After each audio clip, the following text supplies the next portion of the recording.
tout ce que tu fais avec une intention, un objectif qui n'a rien à voir avec ressembler à Jésus ou glorifier Jésus, ce n'est pas une course, c'est une agitation. Courir par la patience. Courir par la patience. Courir par la patience. La maladie qui détruit le plus la jeunesse, ce n'est pas le sida. C'est l'impatience. Et quand on dit à quelqu'un qui est déjà impatient qu'il doit courir, si on ne fait pas attention, on va fabriquer des précipitations. Or la course, ce n'est pas la précipitation. Dans le monde spirituel comme dans le monde physique, le président Esaïe l'a dit, le préalable de la course, c'est la préparation. Il y a des préparations à faire avant de commencer à courir. Et aujourd'hui et demain, je veux parler du fait que la course dans laquelle le Saint-Esprit nous engage quand on se convertit à Jésus, ça ne commence pas par la précipitation, ça commence par la patience.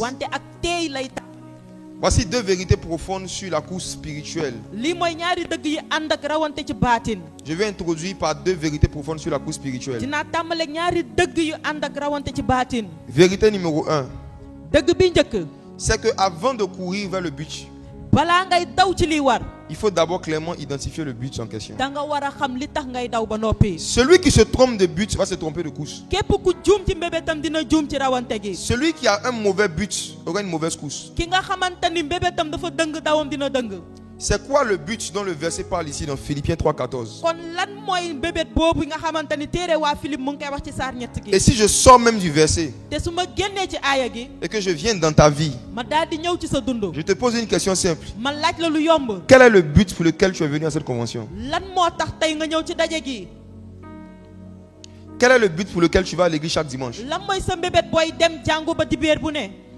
Quel est le but pour lequel tu as accepté de suivre Jésus? Quel est le but pour lequel tu as accepté le baptême? Quel est le but pour lequel tu es venu ici?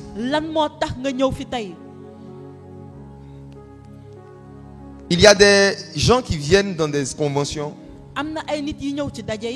pas dans le but de communier avec Christ, mais dans le but de trouver leur cheminant. C'est aussi un but. Il y a des gens qui viennent dans des conventions pas dans le but de prier seulement, mais aussi dans le but de trouver une fiancée. C'est un but. Il y a des gens qui viennent dans des églises pas dans le but de venir adorer Dieu, mais dans le but de rencontrer l'homme de Dieu à la fin. C'est aussi un but. Demande à ton voisin, quel est le but pour lequel tu es venu ici?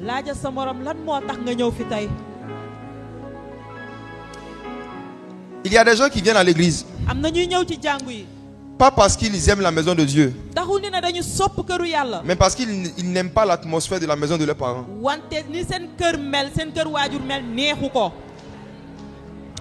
Il y a des gens qui viennent à l'église pas pour chercher Christ, mais pour fuir les problèmes de la maison. Quel est le but pour lequel tu vas à l'église chaque dimanche? Quel est le but pour lequel tu payes ta dîme et tes offrandes? Il y a des gens qui donnent leurs offrandes dans le but que Dieu multiplie ça par 10.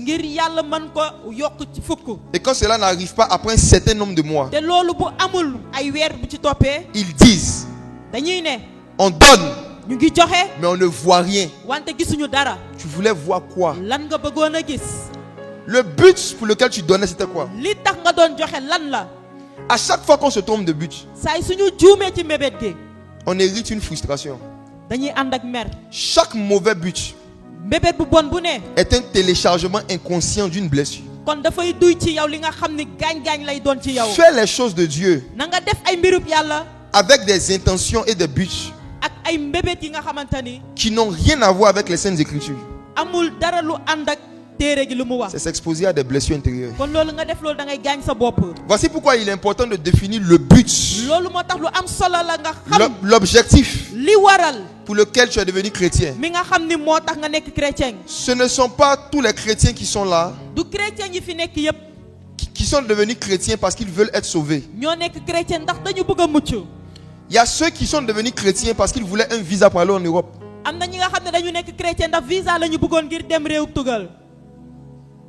Quel est le but pour lequel tu es devenu chrétien? J'ai regardé dans le grec pour voir le mot but de Philippiens 3:14. Ses différentes significations. Et j'ai vu quelque chose d'étrange qui est vérifiable dans n'importe quel dictionnaire biblique. Le mot qui a été traduit par but dans Philippiens 3:14, c'est skopos. Ça veut dire un observateur, un veilleur. C'est tout. C'est comme si Paul avait écrit littéralement: je cours vers l'observateur, je cours vers le veilleur pour remporter le prix de la vocation céleste. Qui est celui qui observe les hommes, les justes et les méchants sur la terre? C'est Jésus. Qui est celui qui veille sur nos âmes? C'est Jésus. Le but là, c'est Jésus. Je cours vers le but signifie je cours vers Jésus. Je cours vers le but signifie que tout ce que je fais dans l'église et tout ce que je fais dans la foi, c'est pour Jésus. C'est pour la gloire de Jésus. C'est à cause de Jésus. C'est par amour pour Jésus. Dans la marche avec le Seigneur, quand on ne veille pas sur nos cœurs, surtout en tant que jeunes, il peut arriver qu'on continue de faire des activités chrétiennes, mais pour une autre intention que glorifier Jésus seul. Il peut arriver qu'on fasse un ministère, un service, avec une autre intention, un autre but, que de glorifier Jésus et de ressembler à Jésus. Tout ce que tu fais avec une intention, un objectif qui n'a rien à voir avec ressembler à Jésus ou glorifier Jésus, ce n'est pas une course, c'est une agitation. Je rembobine. Toute activité religieuse qui est faite pour un autre objectif que glorifier Jésus ou ressembler à Jésus n'est pas une course, c'est une agitation. Donc parmi nous, il y a ceux qui courent vers le but et il y a ceux qui s'agitent vers le but. Nous allons lire une histoire dans la Bible qui va nous aider à faire la différence entre agitation et course. Lorsqu'on court, on bouge et on progresse. Mais quand on s'agite, on bouge mais on fait du surplace. Il y a des activités mais sans évolution. Toute activité que vous faites pour Dieu qui ne connaît pas une progression est une agitation. Luc 10, verset 38 à 42. On va voir la mère des agités. Tu la connais? Comment elle s'appelle? La mère de ceux qui s'agitent mais qui ne courent pas. Luc chapitre 10 verset 38.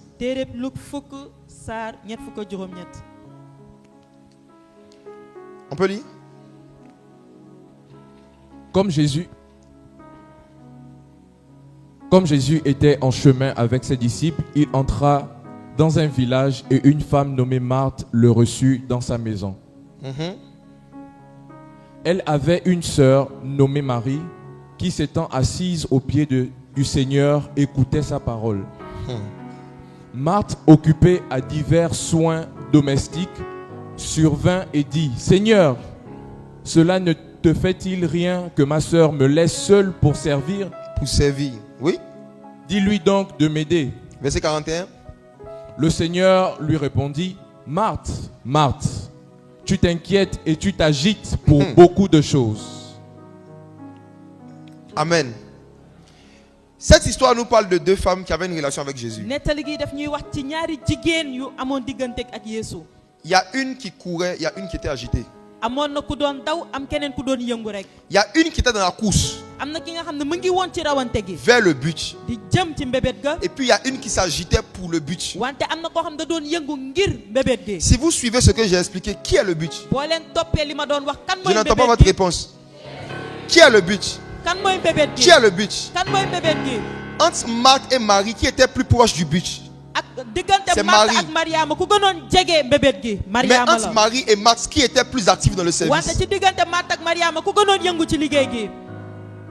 Je reprends. Entre Marthe et Marie, qui était plus proche de Jésus? Marie.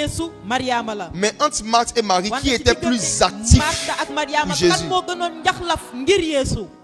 Les gens les plus actifs dans l'église ne sont pas les plus proches de Dieu.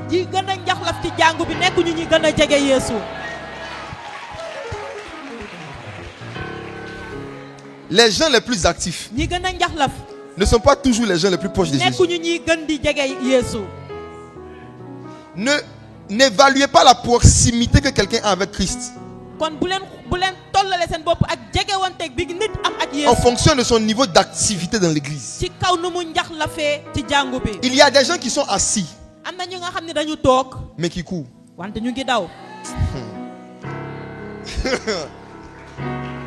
Courir, ce n'est pas d'abord chercher à faire des choses pour Jésus. Courir, c'est chercher à faire des choses avec Jésus. Courir, ce n'est pas d'abord chercher à faire des choses pour Jésus. Courir, c'est chercher à faire des choses avec Jésus. Ton service pour Jésus peut se transformer en une agitation si à cause du service tu n'as plus le temps de passer du temps seul avec lui.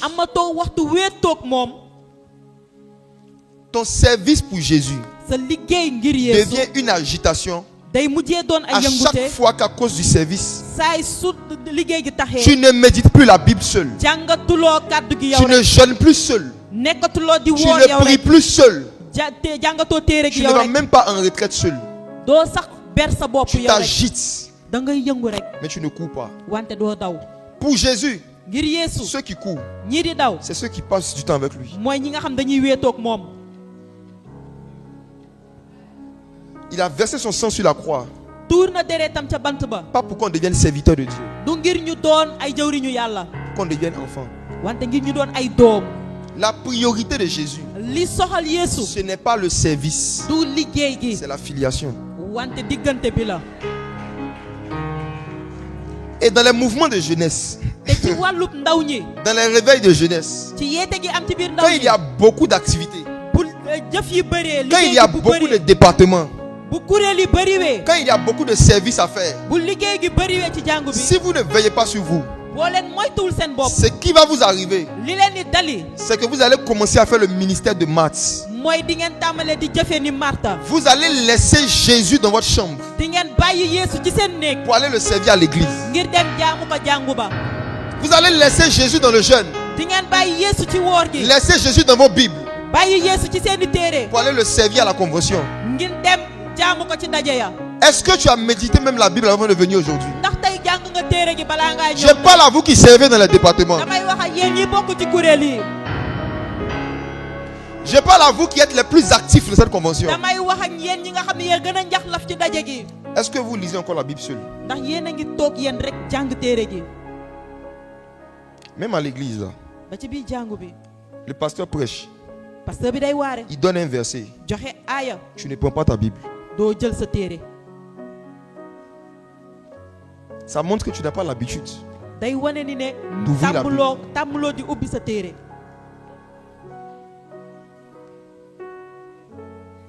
Marthe, tu es là? Martha, Ananga. Marthe? Martha. Tu t'agites pour beaucoup de choses. Et tu le fais pour Jésus. Mais ce que tu ne sais pas, c'est que Jésus ne cherche pas des serviteurs. Il cherche des amis. Il a plein de serviteurs au ciel. Tous les anges sont serviteurs de Dieu. Mais aucun n'est son ami. Il est venu sur la terre. Il est venu dans ton cœur. Prioritairement pour que vous ayez une relation. Et c'est cette relation-là qui doit produire le service. Donc quand il n'y a plus de relation, mais qu'on continue les activités dans l'église, on est dans l'agitation. L'agitation. Tu cours ou bien tu t'agites. La dernière fois où tu as jeûné seul, sans qu'on te dise de jeûner, c'était quand? La dernière fois où tu as ouvert ta Bible seul, comme un enfant de Dieu normal, pour lire ta Bible, c'était quand? La dernière fois où tu as pris un temps de prière seul, comme un enfant de Dieu normal, c'était quand? Les gens qui ont plus de chances de perdre leur intimité avec le Seigneur sont ceux qui sont le plus actifs dans l'église.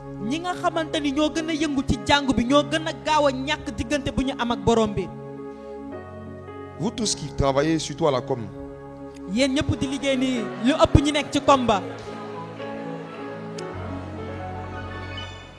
vais vous donner un conseil. Soyez humble avec vous-même. Si vous savez que votre vie de prière n'est pas comme ce que ça devait être, profitez de chaque opportunité qu'on vous donne à l'église pour prier. Par exemple, quand tout à l'heure l'homme de Dieu a fini son message, il a dit prions ensemble. Ce n'est pas parce que tu as la com que ta bouche doit rester fermée. Quand il dit prions ensemble, ça ne concerne pas seulement ceux qui sont assis là. Ça concerne tous les enfants de Dieu normaux qui sont dans la salle. Et quand tu es un enfant de Dieu normal et que tu n'es pas en train de servir Dieu avec ta bouche, tu ne filmes pas ta bouche, pendant que tes mains sont occupées, tu peux prier. Pendant que tu fais les photos, tu peux prier. Pendant que tu es en train de filmer, tu peux prier. Mais est-ce que vous participez aux prières qui se font même dans l'église pendant que vous êtes là? Ou à cause du service, vous vous donnez le droit de ne pas prier quand tout le monde est en train de prier parce que vous servez? Marthe. Ok. Faites attention. Sortez de l'agitation. Rentrez dans la course. La course, c'est s'asseoir à ses pieds pour le connaître, pour communier avec lui. C'est ça courir. Mes frères et sœurs, l'impatience est le plus gros démon qui nous attaque quand on est jeune. Quand on est jeune, notre chair veut le maximum de choses en un minimum de temps. On veut devenir riche le plus vite possible en faisant le moins d'efforts. On veut devenir indépendant le plus tôt possible sans travailler beaucoup à l'école. On veut devenir célèbre le plus vite possible. Et aujourd'hui, à cause des réseaux sociaux, Satan propose beaucoup de raccourcis et de moyens à la jeunesse pour pouvoir atteindre des buts de célébrité, de notoriété, de starmania qui n'ont rien à voir avec Jésus. Proverbe 20, verset 21. Courir par la patience. Proverbe chapitre 20, verset 21. Oui. Un héritage promptement acquis dès l'origine ne sera pas béni quand viendra la fin. Un héritage promptement acquis dès l'origine ne sera pas béni quand viendra la fin. Il y a beaucoup de vérités dans ce verset. La première vérité, c'est qu'il y a possibilité d'acquérir son héritage avant le temps. Il y a possibilité d'avoir avant le temps une bénédiction que Dieu comptait nous donner réellement. Il y a la possibilité d'obtenir avant le temps quelque chose qui était de notre destinée. Mais le Seigneur dit que quand viendra la fin, cet héritage ne sera pas béni. Cela veut dire qu'un héritage n'est pas forcément une bénédiction.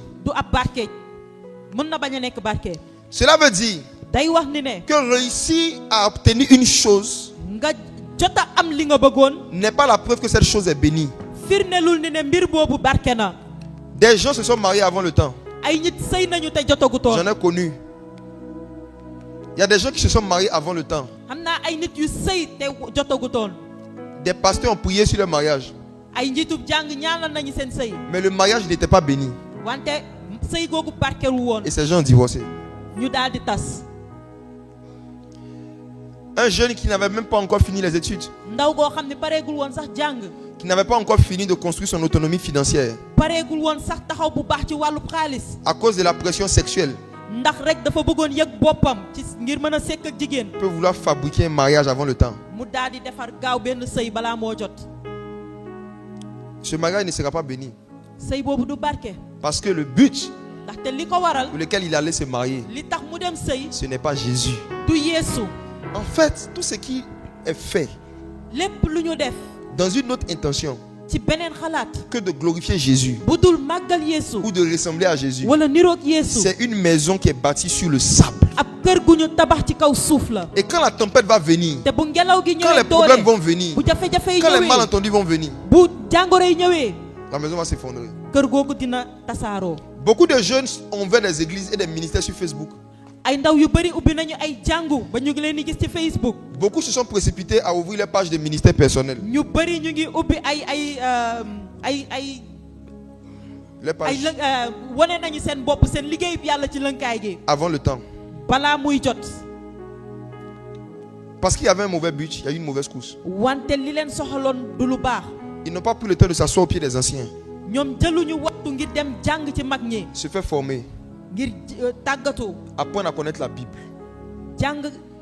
Servir déjà dans l'église locale. Laisser les gens avoir un bon témoignage de toi d'abord dans l'église. Beaucoup n'ont pas franchi ces étapes. Mais grâce au digital, ils ont fait 2 songes qui se sont réalisés. Ils ont bossé 2 versets par cœur. Et ils ont pris leur portable, ils se sont fait une photo. Jean-François Ministries. Ok. Le problème avec ça, c'est que le début d'une chose n'est pas difficile. Commencer un ministère, c'est pas dur.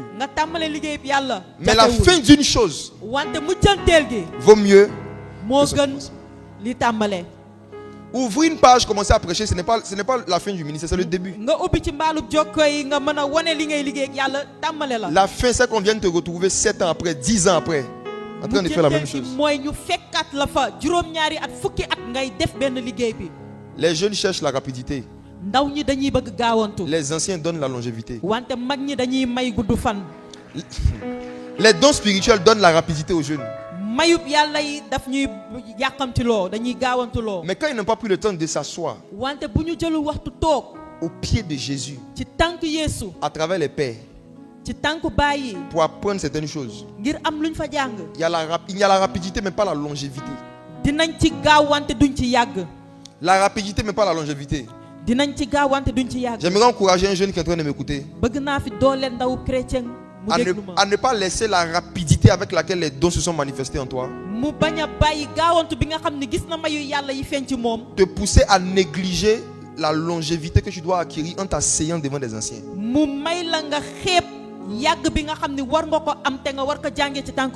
Je reprends. Je vais encourager un jeune à ne pas laisser la rapidité de tes dons et de tes talents t'éloigner de la longévité qui consiste à t'asseoir auprès des anciens pour apprendre un certain nombre de choses. Il y a des jeunes qui sont membres d'une église et ils font des programmes, des activités hors de l'église. Les pasteurs ne sont pas au courant. À l'église, on l'appelle frère, d'ailleurs on l'appelle prophète. À l'église, on l'appelle sœur, d'ailleurs on l'appelle maman, pasteur.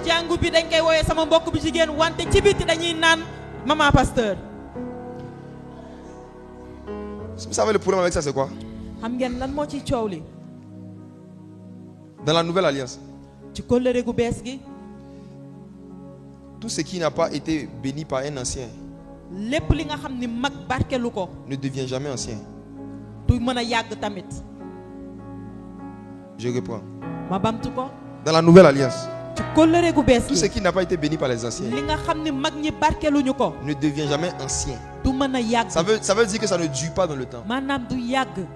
Prenez tous les hommes depuis le livre des Actes, depuis la Pentecôte, qui ont servi Dieu, et montrez-moi quelqu'un parmi eux qui s'est levé et puis qui a commencé à faire des activités extra-église dont l'église n'était pas au courant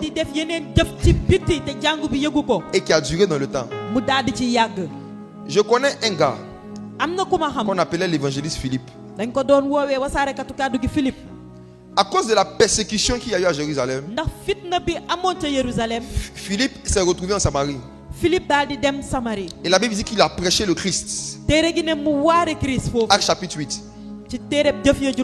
Il a prêché le Christ. Il y a eu des délivrances, des conversions, des miracles.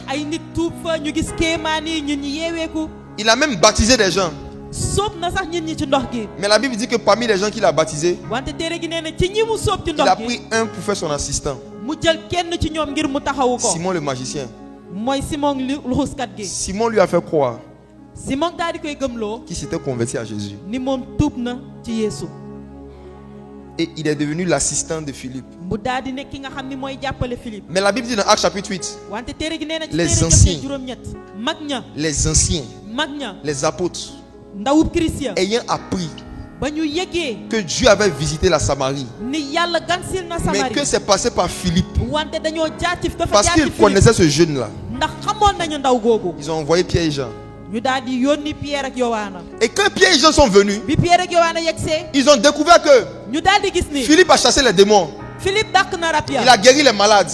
Il a baptisé les gens d'eau. Mais personne n'avait reçu le Saint-Esprit. Pourtant c'est ça la fin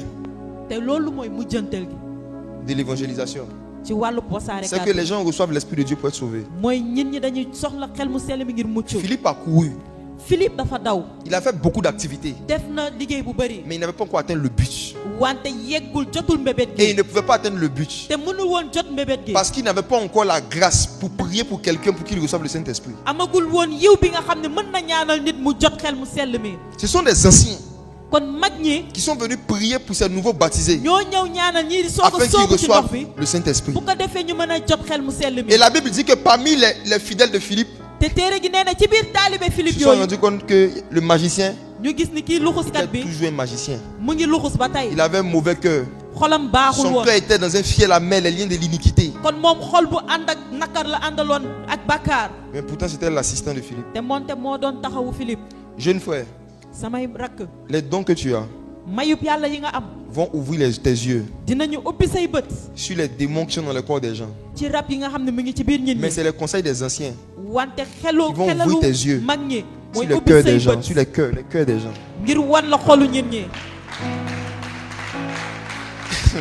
L'onction ouvre tes yeux sur les démons et les maladies. Mais le conseil et la compagnie des pères ouvre nos yeux sur les faux frères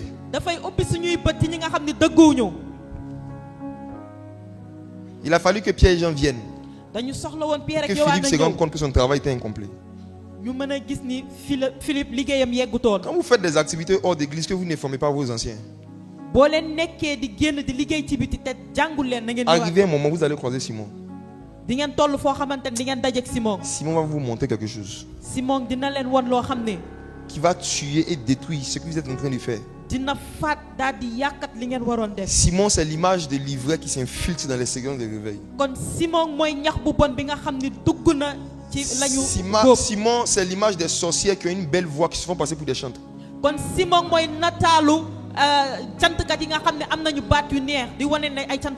Simon, c'est l'image des féticheurs qui se font passer pour des prophètes. Simon, c'est l'image des jeunes qui regardent encore la porno, mais qui se jouent aux hommes de Dieu.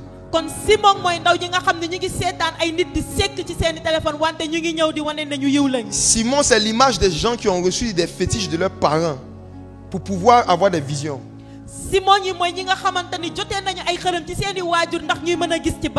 Mais qui se font passer pour des prophètes et des hommes de Dieu. Vous n'avez pas souvent assez d'expérience pour les discerner. Mais certains pères, si vous les associez à ce que vous faites, il peut te dire: Philippe, ton message était bon, les délivrances étaient bonnes.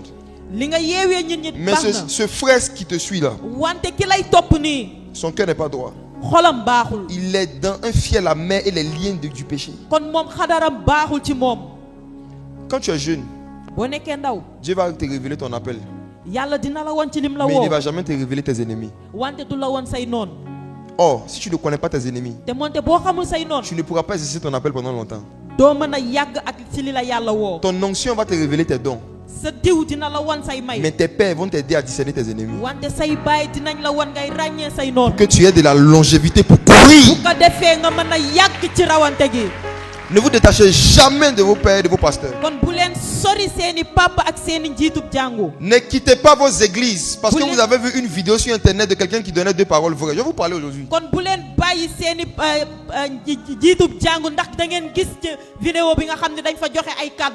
Ne décidez pas de quitter vos églises où on enseigne la parole,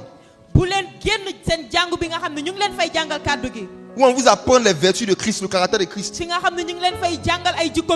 pour aller intégrer des églises où il n'y a pas assez d'enseignement, mais qu'il y a beaucoup de prophéties. Ne quittez pas les églises bibliques pour aller dans les églises prophétiques.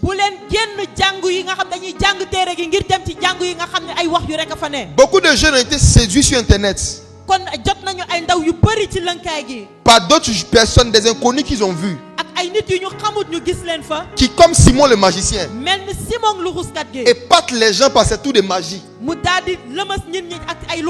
Mais parce qu'ils n'ont pas assez de connaissances bibliques pour faire la différence entre l'onction prophétique authentique et l'onction prophétique en plastique. Beaucoup ont laissé le roc. Ils ont laissé la série où il y avait le roc, où il y avait la parole, pour suivre des Simon le magicien où il y avait le vent. D'autres se sont fait abuser sexuellement. D'autres se sont fait abuser financièrement. D'autres ont été abusés à tous égards. Pourquoi? Parce qu'ils ont eu un mauvais but arrivé à un moment. Donc ils ont fait une mauvaise course. Si juste connaître Jésus ne te suffit plus, mais que tu cherches un prophète qui va te faire connaître qui est ton mari, comme tu as changé de but, tu vas changer de course. Et tu vas livrer ton âme entre les mains des faux prophètes du diable. Celui qui ne t'enseigne pas sur Jésus, celui qui ne te donne pas des messages qui peuvent t'aider à te comporter comme Jésus,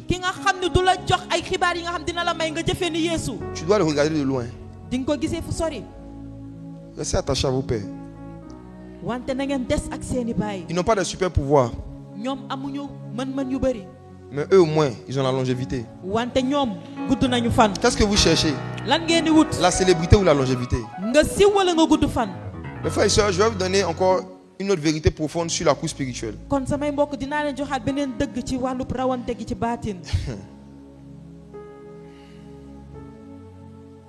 Je reconnais que moi aussi, quand j'étais beaucoup plus jeune, un moment je me suis laissé séduire, impressionner, éblouir par des nouveaux prédicateurs avec des super pouvoirs qui nous encourageaient à couper brutalement, brusquement les ponts avec nos pasteurs, avec nos anciens.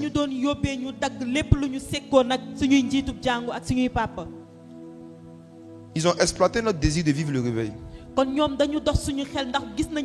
ont exploité notre désir de connaître le Saint-Esprit pour nous enseigner la déloyauté, pour nous encourager à la déloyauté. C'est pas comme on dit ça. La déloyauté, la précipitation et l'impatience. Et la façon dont ils vous appâtent là-bas, c'est que là-bas on vous donne des titres vite et des postes vite. Tu vas dire je suis aux assemblées de Dieu, ça fait 10 ans, on m'appelle frère. Là-bas j'arrive le lundi. Mercredi je suis prophète adjoint.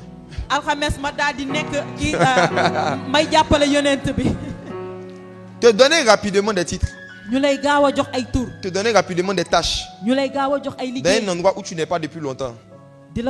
C'est une technique de séduction pour te maintenir là.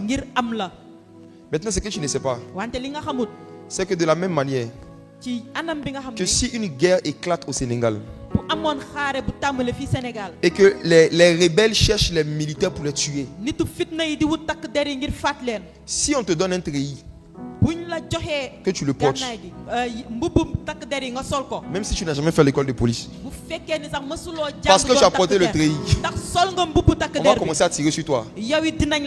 Chaque titre qu'on te donne suscite un nouveau type d'attaque contre toi. Il y a une catégorie de démons qui a le droit légal d'attaquer tous ceux qui portent certains titres. Et c'est comme ça beaucoup de jeunes qui craignaient Dieu, qui étaient des enfants de Dieu ordinaires, quand ils se sont détachés de façon précipitée de leur pasteur de leurs églises, ils ont commencé à suivre des mouvements des voyants, où ils sont devenus prophètes en un mois. Ils perdent toujours leur vie de sanctification dans moins d'un an. Par expérience. En général, 2 ans, 3 ans après, ils perdent la vie de consécration. Des péchés qu'ils avaient abandonnés pour marcher avec Jésus, ils retrouvent ces mêmes péchés qui reviennent dans leur vie, mais là-bas. Mais cette fois-ci, comme il n'est plus un simple frère, et qu'on l'appelle déjà Respo, Respo ne peut pas aller dire que lui aussi se masturbe. Respo doit rester digne.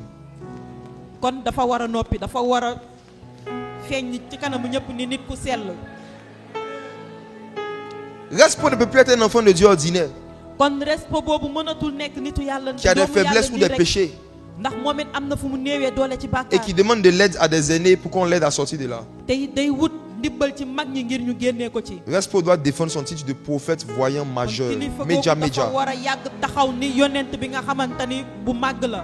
Donc les jeunes filles qui vont venir dans le ministère pour avoir des rendez-vous prophétiques et privés avec l'homme de Dieu, pendant la séance publique, elles vont sentir l'esprit du Respo, son onction du Respo. Et dans les séances privées, elles vont sentir la chair de Respo. Et c'est comme ça que beaucoup, pas parce qu'ils étaient mauvais, mais parce qu'ils étaient précipités et impatients pour entrer dans le ministère. Christ n'était pas assez formé en eux quand ils sont devenus célèbres. Christ n'était pas assez formé en eux quand ils sont devenus populaires. C'est une grâce de Dieu d'être dans une église où les responsables ne se sentent pas obligés de te donner un titre pour que tu restes. C'est une grâce de Dieu d'être dans une église où dans la stratégie de maintenance des fidèles, Le pasteur ne dit pas qu'il doit donner des postes à des gens immatures parce qu'il veut les garder à l'église. L'une des choses qui m'a aidé à courir pendant longtemps, je continue de courir, c'est le fait d'avoir été un membre ordinaire, un chrétien ordinaire d'une seule église. Je ne me suis pas promené. De 2007 à 2015, je venais, j'écoutais la parole, je faisais mes offrandes, j'étais à l'accueil, je finis, je pars à la maison. Je n'ai jamais touché un micro dans mon église. Je n'ai jamais aspiré à ce qu'on me programme, même ne serait-ce que pour faire la modération. Je n'ai jamais fait la modération. Jusqu'à ce que le temps pour commencer mon ministère arrive, que je parte. Comme Esaïe l'a dit, quand on court, on se tait. On ne court pas en parlant. Pour courir, il faut d'abord se taire. Il faut se taire. La discrétion. Tu as des dons, toi, tu sais. Souvent même le pasteur sait. Mais Christ ne l'a pas convaincu qu'on te donne un poste là. On ne parle pas de l'église pour ça. Si ton désir de servir Dieu dans l'église est plus fort que ton désir d'être enseigné dans l'église, tu es déjà dans la séduction. N'oublie pas que tu venais à l'église au début juste pour connaître Jésus. Pas pour qu'on te connaisse en tant que responsable. À quel moment ce désir est né dans ton cœur? À quel moment? Qui a semé ce projet dans ton cœur? Ce soir, tu vas déposer beaucoup de buts sur cet autel. Tous les buts, tous les objectifs que tu veux atteindre à travers ton service dans l'église, qui n'ont rien à voir avec deux choses: ressembler à Jésus et glorifier Jésus. Tu dois renoncer à ça ce soir si tu veux courir pendant longtemps. Ce sont des fardeaux qui t'alourdissent dans le monde spirituel. Les intentions de se faire connaître, les intentions de devenir le plus aimé parmi les sœurs, les frères qui font tout pour se faire aimer des sœurs. Ils ne reçoivent jamais de prophétie pour les frères. Il a un don de parole, de connaissance féminin. Chaque fois qu'il a reçu une prophétie, c'est pour une sœur. Parfois, il y a une intention à l'intérieur de toi qui est cachée. Il y a une intention cachée quelque part.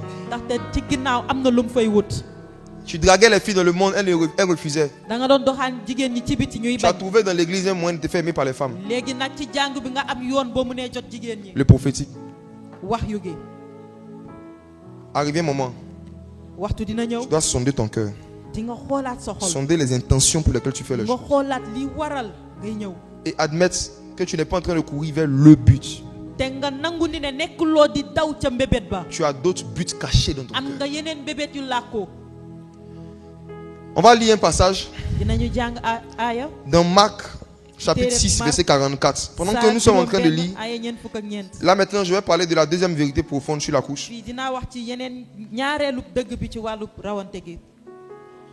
La première vérité, j'avais dit que avant de courir, il faut s'asseoir. Et j'ai pris, et c'est ce que j'expliquais. Maintenant, je vais dire ceci. C'est qu'avant de courir, il faut monter. Marc 6, verset 44 à 49. Marc chapitre 6, verset 44 à 49. Marc chapitre 6, verset 44 à 49. Je lis au nom de Jésus. Ceux qui avaient mangé les pains étaient 5000 hommes. Aussitôt après, il obligea ses disciples à monter dans la barque et à passer avant lui de l'autre côté. Dis avec moi, passer avant lui. Dis avec moi, passer avant lui. Allons-y. Vers Bethsaïda, oui. Pendant que lui-même renverrait la foule. Lui-même renverrait la foule composée de combien de personnes? Est-ce que vous vous rendez compte, avant que je n'aille loin, que dans l'histoire de la multiplication des pains, Après avoir multiplié les pains, Jésus a fait le protocole pour 5000 personnes. Je veux vraiment vous montrer le cœur de mon Seigneur. Il a été à l'accueil pour pouvoir aider 5000 personnes à quitter la convention. Il a dit à ses disciples, vous, je vais vous donner une leçon. Je vais vous montrer comment prendre de la vitesse dans le ministère. Vous ne cherchez pas à servir la foule. Montez dans une barque climatisée, partez. Prenez un bateau de croisière et partez. Lui seul, Jésus, a renvoyé tout le monde. Un seul homme, protocole de 5000 personnes pour les aider à partir. Ses disciples sont passés avant lui, donc ils avaient de l'avance sur lui. Et regardez ce que Jésus fait encore. Verset 46. Le verset me rend fou. Quand il lui renvoyait, quand il a fini de faire le protocole de 5000 personnes, qu'est-ce que Jésus fait? Il s'en alla sur la montagne pour prier. Imaginez-vous encore comment les disciples avaient de l'avance encore sur lui. Regardez comment on court, regardez comment on court. Un, il faut avoir à cœur de servir les gens. Deuxièmement, quand tu finis de servir, quand vous finissez de servir, allez prier. Il monta pour prier. Combien parmi vous vont continuer à prier pendant plusieurs heures s'ils ont l'onction pour multiplier des objets? Il y a combien parmi nous, si Dieu vous donne l'onction des miracles, quand vous finissez de faire des miracles, est-ce que vous partez prier après ou bien vous priez seulement avant? Soyons francs. En général, plus Dieu t'utilise dans les dons spirituels, moins tu pries. Vrai ou faux? Je parle de ceux qui peut-être qui ont déjà vécu cela. Il y a une forte tentation. Il y a une forte tentation de diminuer ces temps de prière personnelle quand notre onction augmente. Jésus a fait toute une journée en train de prêcher. Après ça, il a fait des miracles. Ensuite, il a pris 5000 personnes pour les faire sortir. Imaginez-vous la fatigue physique. S'il avait décidé de monter pour aller dormir, est-ce que Dieu allait se fâcher contre lui? Mais Jésus monta sur la montagne pour prier. Pourquoi? Parce qu'il avait du retard. Il devait aller quelque part. Et par rapport à l'endroit où il devait être et le temps qui était passé, il y avait du retard. Il avait besoin de vitesse. Il avait besoin d'accélération pour rattraper ceux de sa génération. Et il nous a montré comment on accélère dans le royaume des cieux. Dans le monde physique, quand tu vois que des gens sont allés avant toi dans une course, on les rattrape en courant. Mais dans le monde spirituel, quand tu vois que des gens sont allés avant toi, on les rattrape en montant pour prier. Dans le royaume des cieux, l'accélération ne commence pas par la course. L'accélération ne commence pas par la vitesse. L'accélération commence par la patience dans la prière. Celui qui décide de prendre des heures juste pour prier, aux yeux des hommes et aux yeux de sa chair, il est en train de perdre du temps. Mais dans le monde spirituel, il est en train de rattraper les retards dans les différents domaines de sa vie. Est-ce qu'il y a quelqu'un qui sent qu'il a un retard dans un domaine de sa vie? Est-ce qu'il y a quelqu'un qui veut que Dieu l'aide à rattraper un retard dans un domaine de sa vie? Je commence d'abord au niveau des études. Est-ce que tu n'es pas en retard dans tes études? Quand tu regardes ton âge et tu regardes ton niveau intellectuel, est-ce que c'est proportionnel? Regarde ton âge et puis regarde ton niveau de connaissance générale. Est-ce que c'est professionnel? C'est proportionnel. Quand tu regardes ton nombre d'années dans la foi et tu regardes le nombre de versets bibliques que tu connais, à part Jean 3,16. Si on t'enlève Jean 3,16, vous qui êtes convertis depuis plus de 5 ans, est-ce que vous connaissez au moins 5 versets par cœur avec la référence? Est-ce qu'il n'y a pas un retard entre le nombre d'années que tu as fait dans l'église et le nombre de versets qui sont dans ta tête?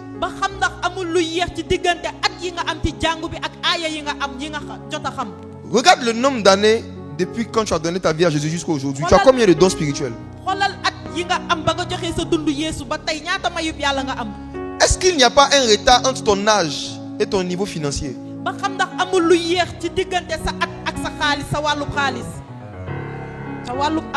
Peu importe le domaine où tu as du retard, si tu veux rattraper ce retard, dans le but de ressembler à Jésus qui n'est jamais en retard, dans le but que les païens qui te regardent comprennent que ton Dieu est avec toi, tu dois chercher à monter sur la montagne pour prier. Tu dois revoir ta vie de prière personnelle. Tu dois revoir le temps que tu passes à prier sérieusement. Je ne parle pas de prier avant de dormir. Je dis prier sérieusement. Ici, Jésus ne partait pas dormir. Il n'est pas allé prier pour aller dormir. Au contraire, même c'est parce qu'il y avait des choses à faire qu'il allait prier. Quand tu as beaucoup de choses à faire dans ta vie, tu dois prier beaucoup. Si tu sais que Dieu doit t'utiliser dans différents domaines d'activité, tu dois passer différents temps dans la prière. Si tu veux vivre toutes sortes de bénédictions spirituelles, tu dois faire par l'esprit toutes sortes de prières. Le même apôtre Paul qui a dit que vous êtes bénis de toutes sortes de bénédictions spirituelles. C'est le même Paul qui a dit faites en tout temps par l'esprit toutes sortes de prières. Chaque sorte de prière emmène la manifestation d'une sorte de bénédiction spirituelle. Chaque sorte de prière emmène la matérialisation d'une sorte de bénédiction. Je vais dire quelque chose de lourd. Toute bénédiction qui reste invisible et qui reste dans le lieu céleste est inutile pour Dieu, pour toi et pour l'Afrique de l'Ouest. Toute bénédiction que tu as qui est invisible et qui est virtuelle ne sert à rien ni à personne. Nous sommes bénis de toutes sortes de bénédictions spirituelles dans le lieu céleste. Bravo. Mais est-ce que c'est avec les bénédictions spirituelles qu'on paye les factures? Est-ce que c'est avec les bénédictions spirituelles qu'on paye les études?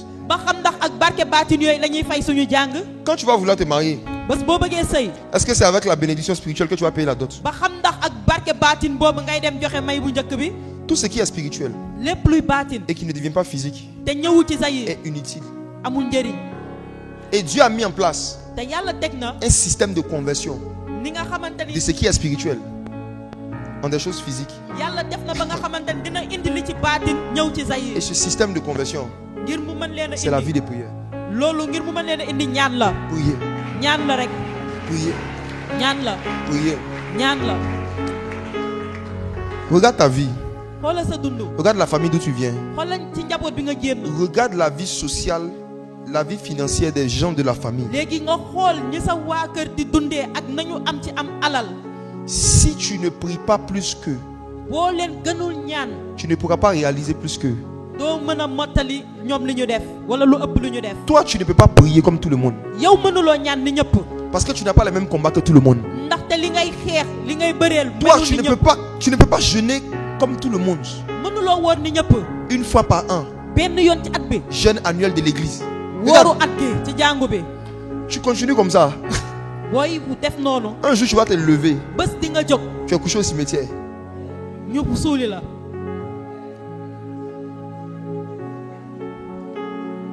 Jésus ne pouvait pas avoir la même vie de prière que les 12 apôtres. Et ils pouvaient monter sur un bateau pour aller se promener. Parce qu'ils n'étaient pas appelés eux à mourir sur une croix. Eux ils pouvaient monter sur un bateau pour aller se promener. Parce que eux en ce moment-là, ils ne chassaient pas des démons chaque jour. Ils n'avaient pas le don d'opérer des miracles. Ils n'avaient pas les mêmes bénédictions spirituelles. Donc ils ne pouvaient pas avoir la même vie spirituelle. Mais toi, regarde tous les talents qui sont en toi. Regarde tous les projets qui sont en toi. Regarde tous les dons qui sont en toi. Est-ce que tu ne vois pas que ça ne se manifeste pas comme il se doit? Tu cours pour réaliser des projets, mais sans passer du temps sur la montagne. Toute course dans laquelle on se lance, tout projet qu'on commence à faire, sans avoir au préalable prié pendant un certain nombre de temps, ce n'est pas une course, c'est une agitation. Mes frères et sœurs, cette histoire, celui qui a marché après avoir passé du temps sur la montagne est allé plus vite que ceux qui avaient pris un bateau sans passer par la montagne. Je reprends ça. Celui qui a marché juste en ayant passé du temps sur la montagne, il a rattrapé ceux qui avaient couru avec un bateau mais qui n'étaient pas passés par la montagne. Est-ce qu'on peut lire ça? Marc chapitre 6, verset 47. Après avoir prié, Jésus n'a pas couru pour attraper les disciples. Regardez le verset 47.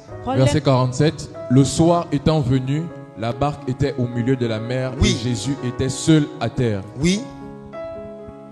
Il vit qu'ils avaient beaucoup de peine à ramer, car le vent leur était contraire. À la quatrième veille de la nuit environ, il alla vers eux, marchant sur la mer, et il voulait les dépasser. Wow. Regardez les produits de la prière. Je vais encourager un jeune pour te dire, les matières où tu n'as pas eu les moyens l'année passée, cette année, si tu passes plus de temps dans la prière, tu peux les dépasser. Cette année, si tu revois tes temps d'intimité avec Dieu, si tu prends des temps de jeûne seul, tu prends plus de temps seul de méditation de la Bible, Dieu peut te donner une intelligence qui va te pousser à rattraper et dépasser tous les retards que tu avais. La prière est pour l'esprit du chrétien ce que le garage est pour une voiture endommagée.